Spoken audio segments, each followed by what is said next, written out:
మీ దగ్గర మొబైల్ ఉంటే చాలు నేనైతే హ్యాకింగ్ నేర్పిస్తా అని చెప్పాను కదా. ఈ రోజు అయితే డే 5. నిన్న చేసిన వీడియోలోన గిట్ ని ఎలా ఇన్స్టాల్ చేయాలనేది క్లారిటీగా ఎక్స్ప్లెయిన్ చేస్తాను. ఈ రోజు అయితే గిట్హబ్ అంటే ఏంది అనేసి మనమైతే తెలుసుకుందాం. ముందుగా మీరైతే క్రోమ్ బ్రౌజర్ ఓపెన్ చేసి github.com అనేసి మీరైతే సెర్చ్ చేస్తే మనకైతే వెబ్సైట్ అయితే వస్తుంది. జీమెయిల్ తో లాగిన్ అవ్వమని చెప్తుంది. మీరైతే చూసుకోవచ్చు అసలు గిట్హబ్ అంటే ఏంటి. గిట్హబ్ అంటే డెవలపర్స్ వాళ్ళ ప్రాజెక్ట్స్ ని స్టోర్ చేసే ఒక వెబ్సైట్ అనమాట. నేను సరదాగా ఒక ప్రాజెక్ట్ ని అయితే ఓపెన్ చేస్తాను. ఓపెన్ చేసిన తర్వాత ఫైల్స్ కానీ డాక్యుమెంట్స్ కానీ కోడ్ కానీ ఒకే ప్లేస్ లో మనకైతే కనిపిస్తూ ఉంటాయి. ఇక్కడ ఉన్న కోడ్ బటన్ మీద మనం క్లిక్ చేస్తే ఆ ప్రాజెక్ట్ యొక్క లింక్ ని మనమైతే కాపీ చేసుకోవచ్చు. ఆ లింక్ ని కాపీ చేసుకునేసి టర్మెక్స్ లో యూస్ చేసి ప్రాజెక్ట్ ని మన మొబైల్ లో డౌన్లోడ్ చేసుకోవచ్చు అనమాట. ఇంత సింపుల్ గా ఎవరు కూడా చెప్పరు. నెక్స్ట్ వీడియోలోన టర్మెక్స్ యొక్క బేసిక్స్ అయితే మనమైతే కంటిన్యూ చేద్దాము. ఫైల్స్ ని ఫోల్డర్స్ ని ఎలా చూడాలి, ఎలా యూస్ చేయాలి అనేది నేనైతే ప్రాక్టికల్ గా మీకైతే చెప్తాను.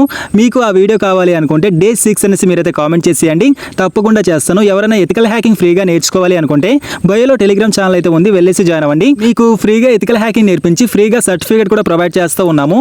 గైస్ తప్పకుండా ఫాలో చేయండి, తప్పకుండా లైక్ చేయండి, తప్పకుండా కామెంట్ చేయండి. Thank you.